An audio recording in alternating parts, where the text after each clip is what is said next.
So, good afternoon and welcome to Bordeaux Unpicked, where we're continuing the 2024 Bordeaux en Primeur campaign and giving you all the delightful information that you so desire. So, I'm joined today with Mr. William Hargrave. Joe, good afternoon. Lovely. Good afternoon, Guy. Hello, Joe. Pleased to see you. Guy said that is. And Mr. Max Edge making his debut this season. Well, pleased to be here. Thank you.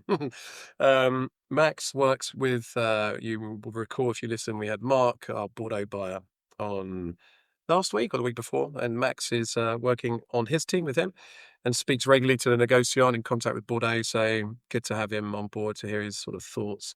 And we'll get onto that in a little bit, but I think starting point, should we, probably the biggest, most relevant one for us at the moment is Trotanoy. We are Château Trotanoy in Pomerol, one of our exclusivities. And I mean, this is, for me personally, I hold it very dear to my heart because I was lucky quite early into my fine wine career. I was fortunate enough to be exposed to a few mature vintages of Trotanoy, and it was a real eye-opening experience, and it's stayed with me. It was actually by one of our customers. His name is Mr. F. I won't say his full name. But yeah, me and a couple of friends, and that was the first experience I had, and it was incredible. I had not tasted a fine wine like it, and now that I work very closely with it exclusively, I'm very happy to say I understand it more and more, and I'd be as bold enough to say that if you like Pomerol and you don't have Trotanoy in your cellar and your reserves, then you don't like Pomerol. But anyway, we can come back to that. You almost made it sound like it was only you that you could buy it from at Corney Barrow. It's a Corney Barrow exclusivity. Yeah, so not a Joe Muller exclusivity, because I would fight you quite hard on that one. But yeah, well, it's the personal love. you stand corrected. It's the personal love I have for it. I like to think of it as mine. Anyway, so look, let's delve into Trotanoy. We'll dedicate the first half of the podcast to such a splendid estate, 7.2 hectares, and we'll go across to Guy. Do you want to give us a bit of a background? Thanks, Joe. Okay, I will do a little introduction to the estate and the history of the estate. The first thing is the name. It's a curious name. Trotanoy in sort of anglicised English, or Trotanoy in French. And, where does it come from? It's actually a compound of trop ennui in French. So literally too much work, too much hassle. The clay heavy soils are notorious for baking absolutely solid in the summer heat, and when it's rainy, it's very slippery. So it's very tricky to work as a vineyard. So it seems historically to have derived this name Trotanoy from the fact that it is very difficult to work. So that's the first thing to bear in mind. Yeah, a few slang names as well, isn't it? Trotsky. Yeah. Well, you wouldn't choose too hard, the marketeers aren't going to come up with that name. No, exactly. Good old friend history does it. Yeah.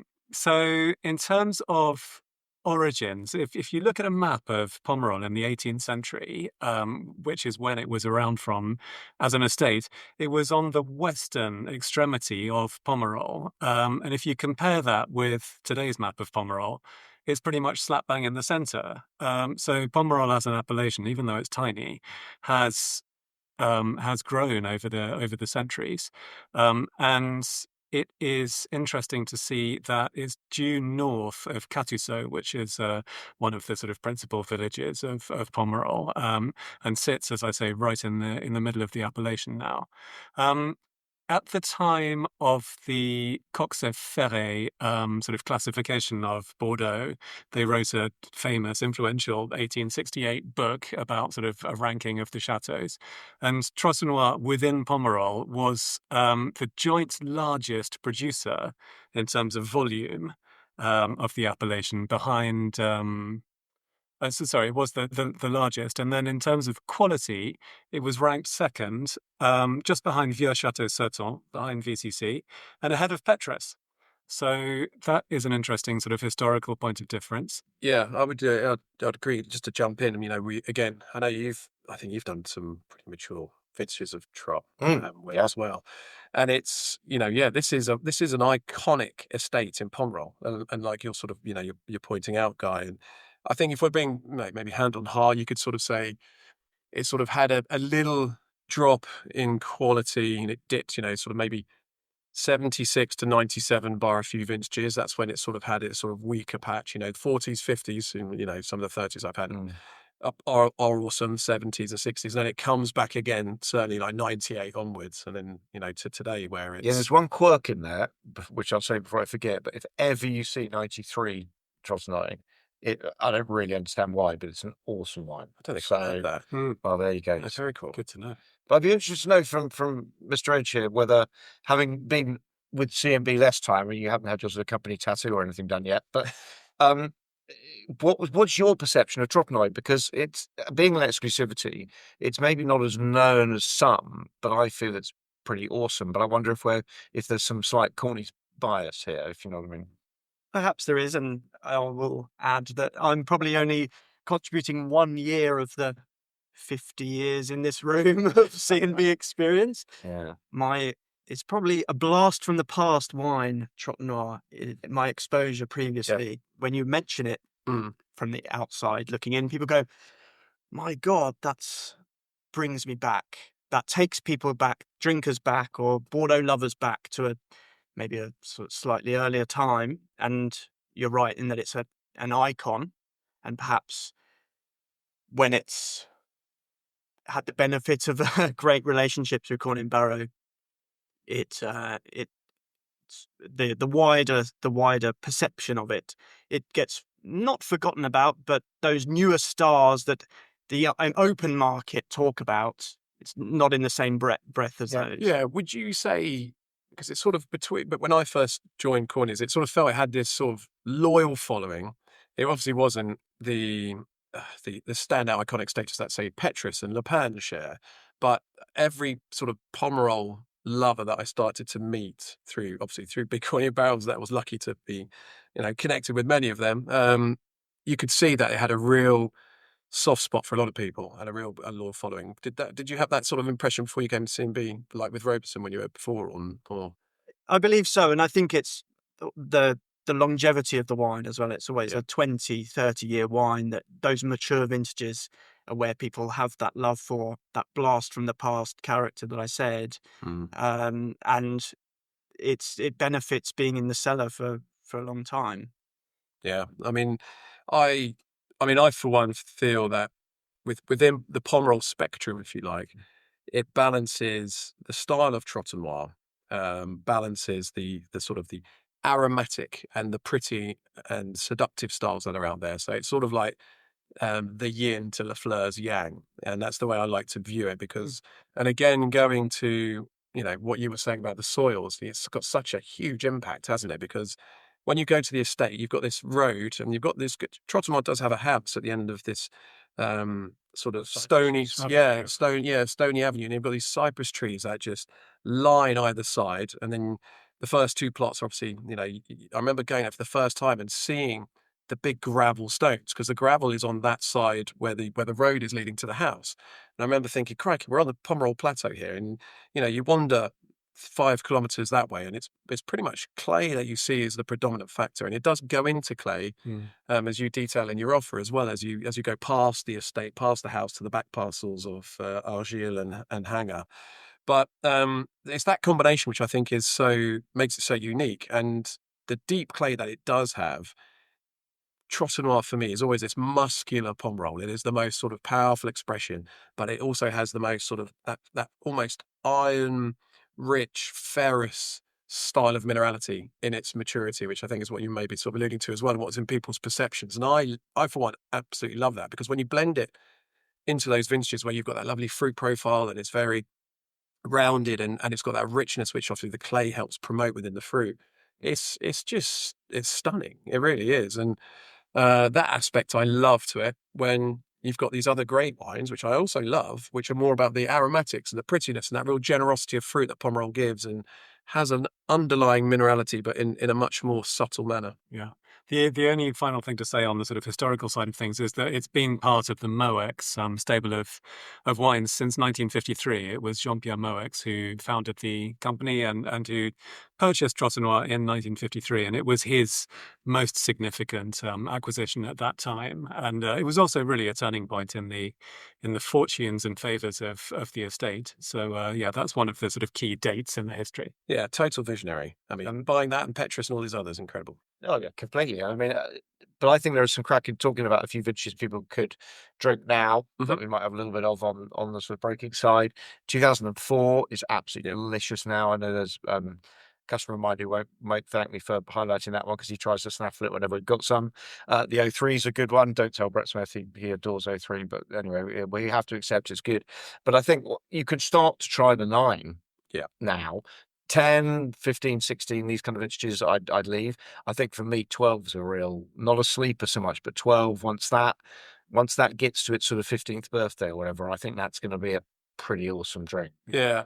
And it's also interesting to know on the vintages front that Moueix, who are very deliberately associated with not, if you can be associated with not doing something, associated with not making a second wine, they did start to make l'Espérance de Trotanoy in 2009 was the first vintage. They haven't made it every year. There was no 13, and there won't be one in 24 because basically they've set the bar very high, and it's either your Trotanoy 24 or it's sold off in bulk or used for one of their sort of generic Pomerol blends. So that's quite interesting. And I just think, I mean, so often, and it's luckily a wine we get to taste. Well, normally we get to taste it at least twice because we taste it in London tasting and we taste it with them. And I think this time, because of the master classes, we've tasted it 3 times. But it is always such a sort of robust but poised at the same way. It's very proper would be the word sort of I would use. And I just absolutely adore it. And it's almost always in my top, which it was again this year, in my top sort of 5 or 6 wines. Yeah. I mean, I just love that. To throw a couple more vintages on top of that, I was at dinner where they served 2000 Trots, and it was gorgeous. And it was we actually had there was 2 bottles. There was one as a bit of a sort of experiment. One that was decanted sort of 3 hours in advance, and one that was popped and poured. On this occasion, I'd certainly say I was in favour of the decanted bottle. It just allowed, particularly with Trotanoy's style with maturity, when I think you want the fruit to slightly, show itself and the minerality unknit ever so little bit more. So I love the idea of opening 2 bottles to justifying it by a science experiment. Well, I think it was more a case of that one was prepared and then we'll have another one, shall we? Yes. But 1990, that's another one which I think is really, really wonderful at the moment.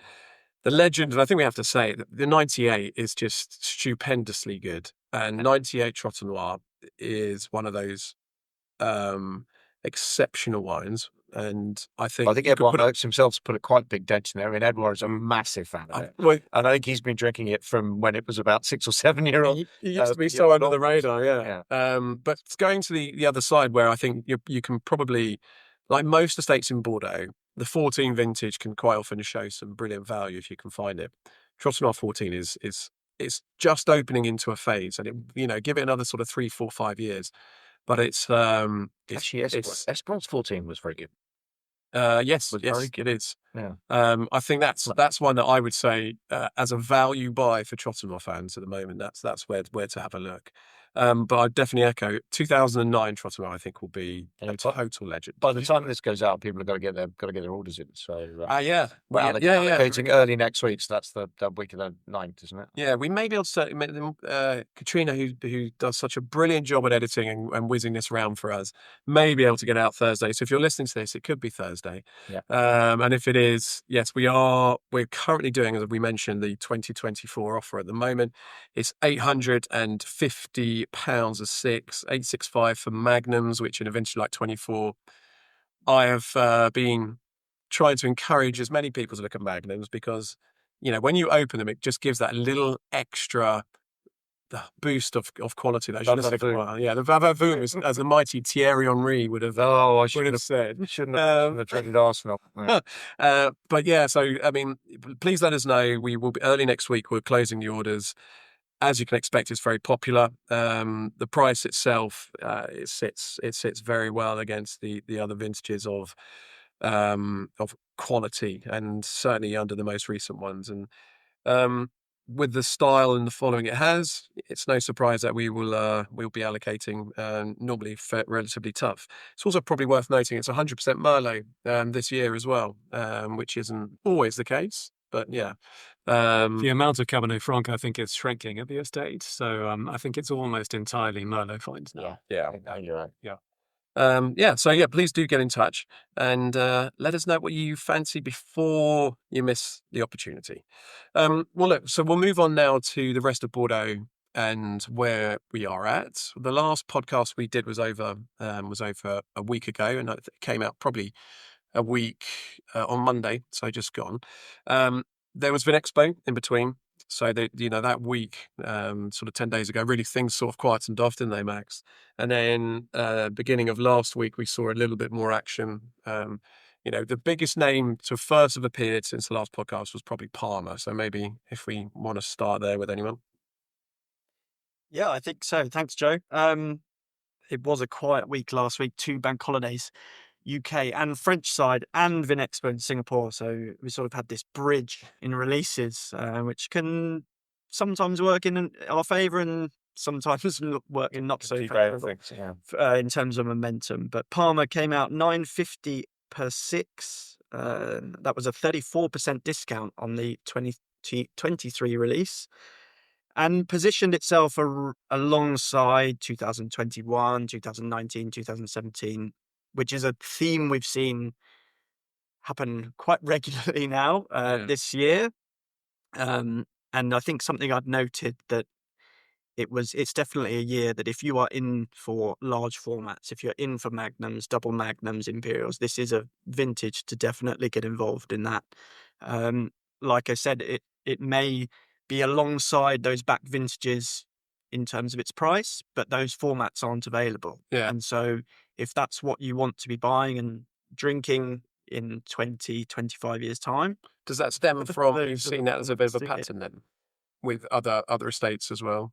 I think we've seen that I think we've seen it in other estates too. And if you're going at the top rated, if you're looking for the top rated wines, perhaps the first growths, Palmer, Rosan Segler, Carmot Briand, which was a fantastic release a couple of weeks ago.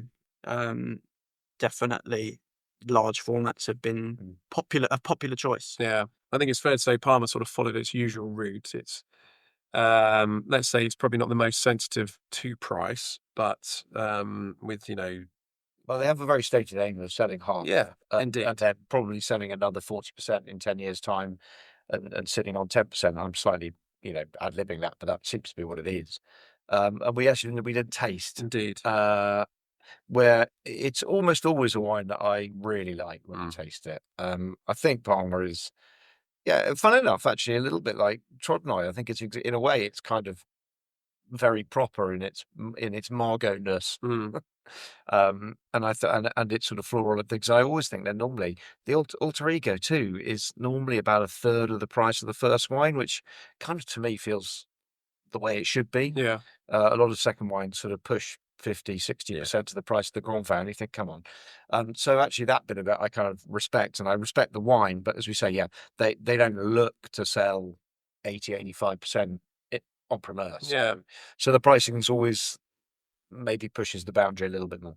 I think that segues quite nicely into the other big Margot, which came out, which obviously Château Margaux, the first growth, and Pavillon Rouge being less than a third of the Grand Vin as well. So it sort of ticks that box for you. Yeah. It came out at £810 of 3, cheapest in market. Okay, there may be a few stragglers of 21 that might have been picked up around the similar price when it was released. And Pavillon Rouge came out at 528 a 6, very much the cheapest in market. And, this is, we like these wines a lot, we scored Margaux 17 plus, Pavillon Rouge 16.5 to 17. And we saw some decent results, Max, or would we like better? We'd always like better. We're wine merchants at the end of the day. We saw the early impetus with Lafite and with Mouton, and perhaps perception of Haut-Brion was a little bit lower than the others. And Margaux has been a success for sure, but it's been a little bit slower than perhaps Lafitte saw that early lift off with. I wonder if it suffered from being the last of the first growths to come out. I mean, I was very excited when we tasted Margot. I thought it was, I agree. it was one of my two sort of favourite first growths. But I don't know if there's a little bit of fatigue setting in. People have sort of got excited about Lafitte to a certain extent, and to a lesser extent about Mouton and Aubryon, and it just feels like sort of we're getting towards the end of the campaign. Yeah, I mean, you would like to think maybe they could. It's being very methodical about it, but sort of 4 Tuesdays in a row we have the 4 first growths, because obviously, not forgetting that all, but they don't release on Primeur for those who sort of not been paying attention. But it's I was a bit frustrated too, because I think I would totally agree, and I'm assuming Lafitte was the other top one you had. Yeah. I think we all agreed that for us, Lafitte and Margot were the top 2, and they're such different wines that really picking up a 3-pack or a 6-pack of one of each seemed like a really sensible thing to do. But when it's 5 weeks apart or whatever it is, people sort of they've moved on completely. And this is not me wanting to throw dampener on the campaign at all, but it feels. We're getting close to the end now. We're just waiting for VCC to come out. I'm trying to think if there's anyone else of particular. Grand Prix Lacoste. Well, that's So of course it is. Yeah. So it's just we're coming towards the end of it.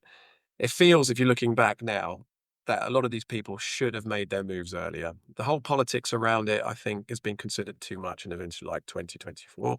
I completely echo that. If Margot had come out around a similar time with Lafitte, Cheval, Mouton, they probably, from our point of view, certainly we would have seen more sales, because I feel a lot of people I've had conversations with, once there was a sense of momentum, is when they wanted to engage with it and were like, which one should I buy? Out of that release, I would actually say the one that I am going to be pushing and making quite a few calls on as a recommendation is Pavillon Rouge, because a lot of people, I think, are going to be, they wanted to get in and get those sort of first grades, those £200, let's say 180 plus bottles of wine, secured initially. And then you've got this sort of the tier below, which Pichot Lalonde, for example, will fall in, which is a release we haven't spoken about, which we will in a moment. And I think Pavillon Rouge, I was really impressed with it. It was a wonderful example of what 24 can achieve, with some serious quality personnel behind the wines, and that's in the vineyard and obviously in the winery, because it's a much more earlier drinking style. There's a real charm, there was a fragrance, and it had this sort of Margot-esque character that you mentioned earlier on. I agree. It was a very pretty wine, and I was about to say exactly the same thing. I think Pavillon Rouge at 528 for a 6-pack, I think feels like pretty good value. Yeah. You can imagine drinking that sort of sooner rather than later and getting a lot of enjoyment out of it. Pav Blanc was good. And also with the Pav Rouge, the next cheapest vintage you can buy is around 610. So it's considerably under. That's like the 21s and the 17s, the other perceived weak vintages. So it's a good one. Pav Blanc was good, good quality. They've obviously priced it in line with white being a better vintage. But 705 a 3. It's I can't imagine, isn't it? Yeah, I can't imagine it selling too strong. It's quite punchy. Maybe the optimist in me sees, again, it's a year that with a slightly lower demand or lower uptake, that this is a year that you could, if you're really a fan, you could buy a 6-pack. Normally it's a wine that might only be offered as a 1 or a 3. And so it's an opportunity to, I don't know, buying one bottle seems to be, thank you very much. And when would you open it? When would you drink exactly. it? Yes, it gives this like year, by a case. And the other thing I wanted to say, actually, now that we've seen all first growths, is all of them have been released under £300 a bottle. Now, I know there's a lot of talk about price, and its prices still could have been better, but that's a rare sight. It's a far cry from 2010, where we were up to about £1,000 a bottle. Exactly. I mean, to be honest, I think the first growth pricing has been good. It's encouraged a lot of people to place orders, because again, it's all about having the right message portrayed about the quality of the wines. And there are some very good wines. And okay, we did, and we've admitted on here, we found certainly mixed levels, even at the first growth levels. But, being able to, for example, Mouton, £250 a bottle in bond, to get that on the table is just something that people will enjoy drinking, and turning up to wine dinners with friends who equally love wine as much as you in 5 years, 6 years. And there'll be a lot of joy. And so I, for one, think it's been relatively successful from that point of view, and I'd throw Cheval in there as well, and and it's And to be commercial about it, I mean, that's where you see the strength of the dreaded word brand. And, you see that there is a power behind the fact that these are first growths. They're very well-known wines and people do want them, and they have the resources to make decent wine year in, year out. So, okay, there is a little bit of negativity going on around 24 as a vintage, to put it mildly. But, there will be some good wines. And I think as the dust settles and time goes on, particularly whites, I think Pavillon Blanc will probably in time be seen as rather a good wine. And a couple of questions then for either of you to pick up. So am I fair in saying, for me, Canon coming out and Concierge seems a bit of a fail? And then the second one, would anyone like to talk about what a lovely little gem Pic Caillou is? Okay, well, that's okay. So let's sort of use the white segue to go to Pic Caillou first, maybe.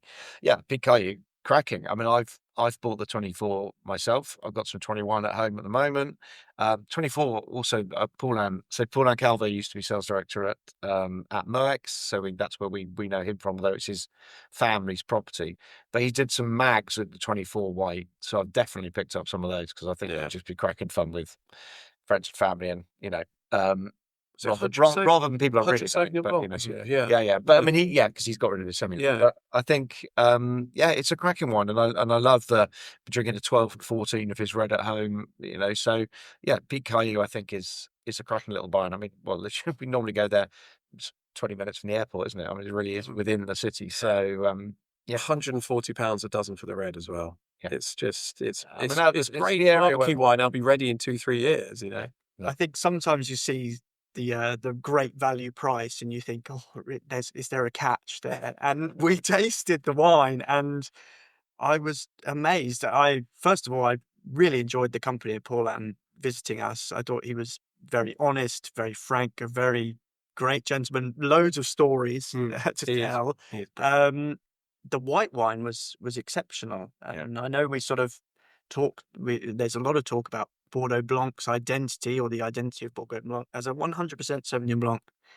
I would recommend that to any Sauvignon Blanc lover. I know they might not be the lover of fine wine, but that honestly was. You're right. I like the point you made, and I'd like to. We all, this is everyone. I mean, I'm sure our own customers. We buy fine wine. We put it in our cellars, and we do lots from Corney Barrow, of course we do, but we also do elsewhere. But, in our day-to-day lives, we'll nip into other merchants that might be local to where you live, etc. And every now and then you come across a wine that's about £20 on the shelf with some bottle age, and you just think, this is an absolute steal. And you go in there and it just goes very quickly. This is what that wine is going to be, but is already less than that. And it's, you buy this for £140. You're just taking care of that scenario, which you will. Yeah, don't pay storage on it. You'll gravitate towards it when you find it, at whatever point it comes up. So they are lovely. Well, then, who wants to then take the Canon and Concierge question then? Do you find it a fail? £426 a 6 for Canon and £707 for 6 bottles of Concierge.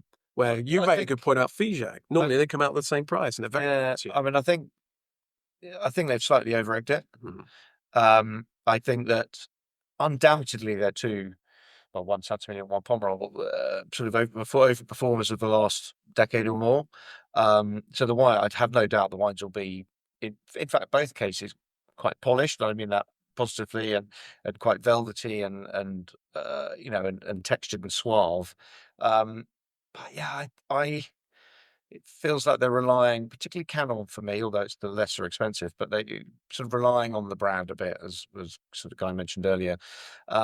So it would be good to have seen those a little bit less. Yeah, I find it hard to justify being more expensive than a 2019 release price. I mean, a market price. I know they were released, the 19s, at a very reasonable price, but that's where the market is, and I think that's the benchmark that people will have in their minds. Yeah, I think that's very fair, because the fail is probably a little bit more fueled by the timing again for this, because these are both wines that have these big spreads, and some estates do fall victim to this, where you've got really low 13s and you've got really low 11s and 14s, and you see those prices and you think, well, come on, why aren't you going down there? But actually, they're in a different phase of its evolution of an estate. I mean, it's quite interesting because look, there's the whole point of having podcasts have some sort of insiders chat. But we did a survey last year, and Guy and I were and we took it to Mr. Valmy at Conscient and had a conversation with him about it on the basis of that. Come on, this was last year with 23.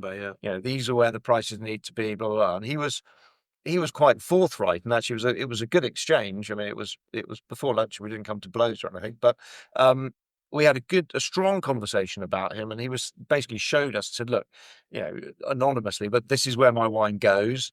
Everyone has bought it. They all give me reports that this is who they've sold it on to, blah, blah, blah. And he's like, so when I've got the family that own the property saying we want the wine drunk, but we want it to sell at a good price, good being, stretching, he said, look, what can I say? The wine has all sold through. So I don't doubt that they won't have priced it right from their point of view. But if you look, and we'll come on, I'm sure, to Lavangille that's come out today. Yeah. Lavangille and Conscient are exact neighbours. And you can get the Conscient for $5.70. So, you're talking 20 quid a bottle on Pomerol cheaper. And Lavangille with, Juliette, who's there. It is Juliette, yeah. Who's there now, making the wine, fun tasting. Who's come over from Longdai, in China, what have you. So it's interesting. I mean, I think Conscient is strong, and they know what they're doing. Yeah. But it does feel like it wasn't a sort of no-brainer for a Conscient lover.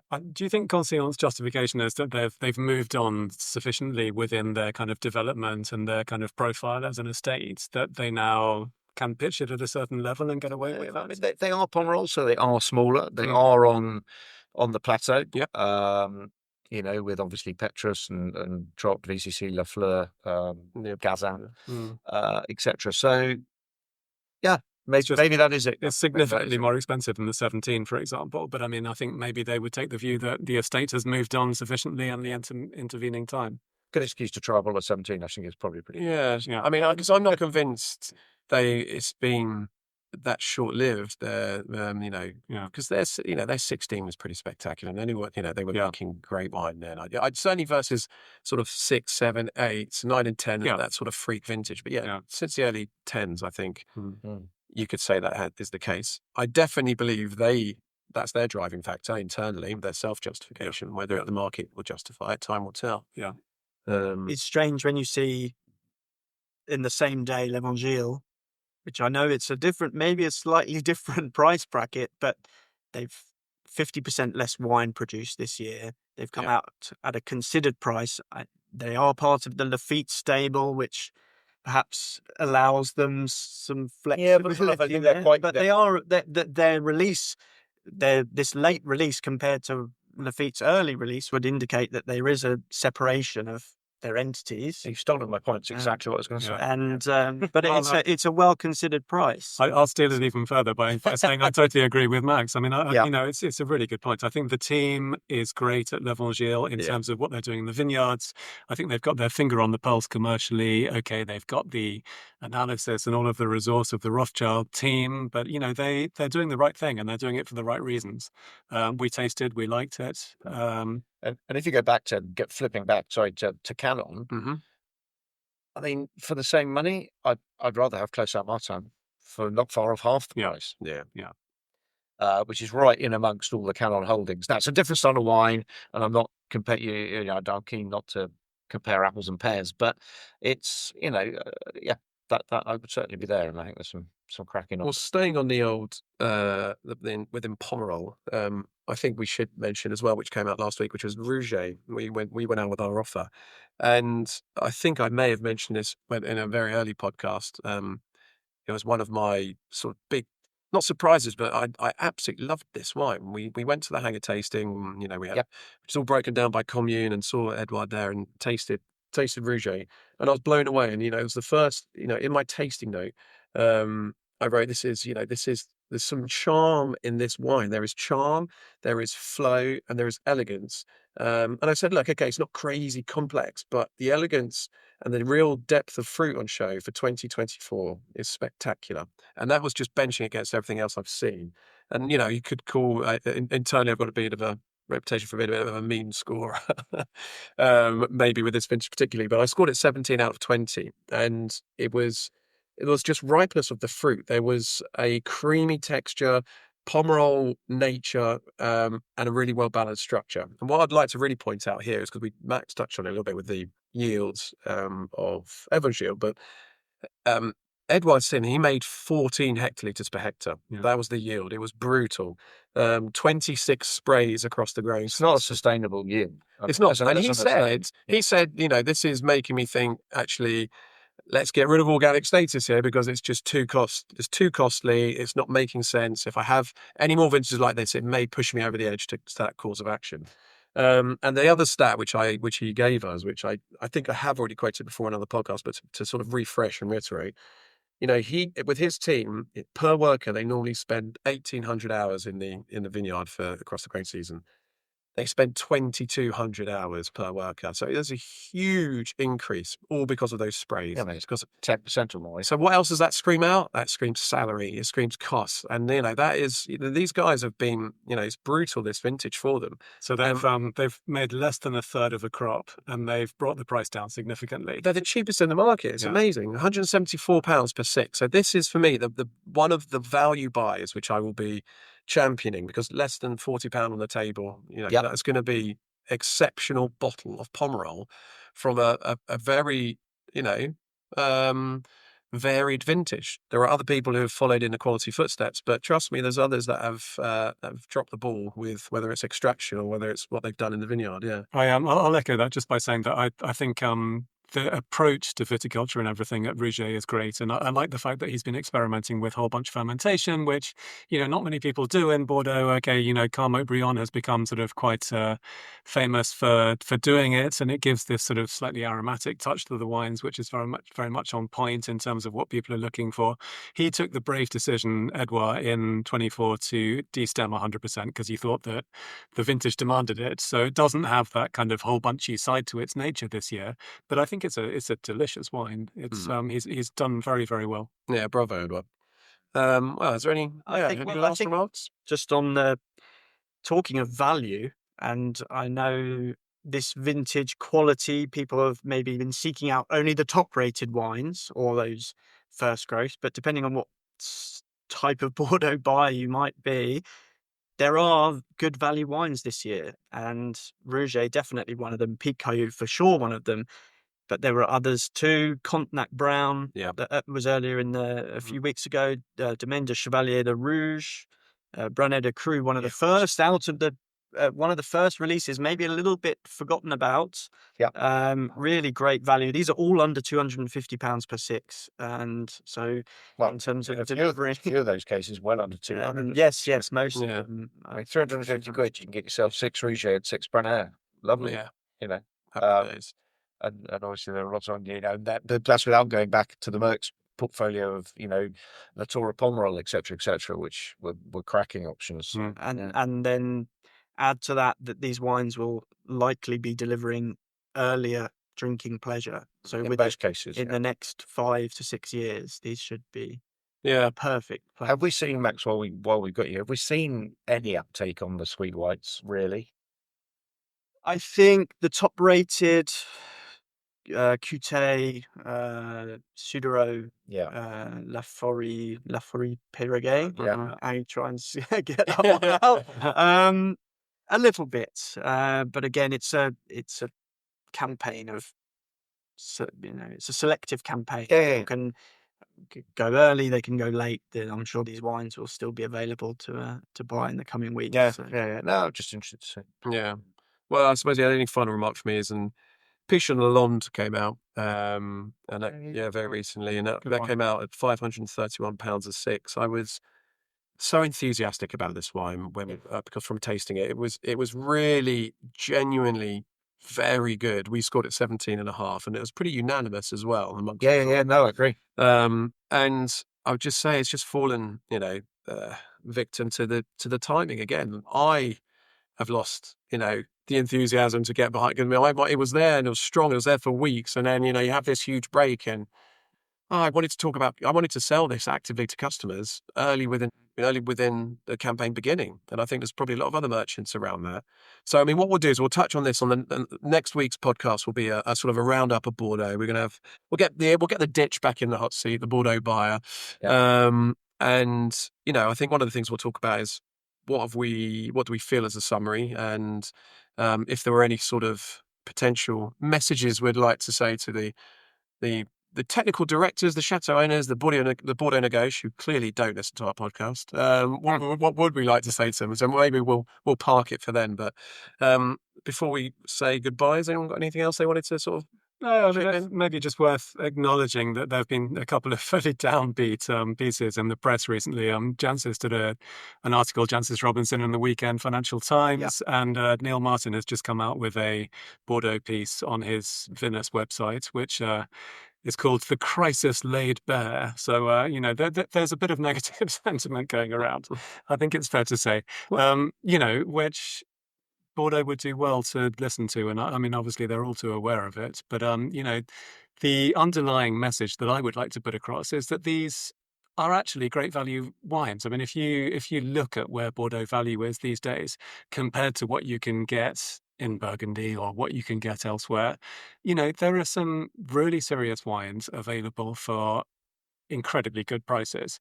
The consumer base feels a little bit bruised, I think, by the last 10 years of, you know, especially if these were people who were buying in 09 and 10. I think we've reached a point where there's a sort of unhelpful amount of cynicism within the market. Yeah. But I think, you know, if you step back and you disassociate all of this kind of doom and gloom, there are some great wines out there, and Bordeaux winemaking has actually never been better than it is now. Yeah. So I really hope that we can find a sort of way of getting back on an even keel. Well, one of those is crucially, I think, is going to be we need the new wave of Bordeaux lovers to come through, because I think, you know, we spoke about it internally, the age group who are buying it side is where we'd love to see work on. We will do our bit to try and help this as merchants and as, you know, keen lovers of the region and supporters. And, you know, I think vintages like 17 and 19 for the Reds will be useful. Yeah. Because I think 24 will be as well, really. Because I think they will show the quality. You know, you can have a lot of 17s already, as I'm sort of bored people with, but a lot of them are really good. Yeah, because that market's bruised not only on value, but on people have got a lot. So you need that sort of fresher blood, and Bordeaux need to help, I feel, support us in getting that newer generation into these wines. And look, part of it is that the world has discovered that there's a whole universe of wine out there, and it's not just all about Bordeaux. You know, I think at one point 10 years ago, Bordeaux represented 90-something% of all of the wines traded in the secondary market. Yep. That's down to less than a third apparently now. So, you know, it's been a massive change in a relatively short period of time. That's fine, you know, because there are good wines made elsewhere. Of course there are. But it would be good to see Bordeaux sort of get the recognition it does undeniably still deserve. Yeah, the OGs, isn't it? Part of the OG crew. Well, lovely. Okay, well, that could almost be a separate podcast on its own. Where in the world is Bordeaux going? Anyway, it's time for a drink, I think. Yes, this room is very hot that we're in. We've got the scenario is the AC blares full in the open plan office, and it's quite cool. And then these rooms where we have our meetings and recordings are like a little sauna. So I'm ready to get out of here. I feel the temperature of my body rising.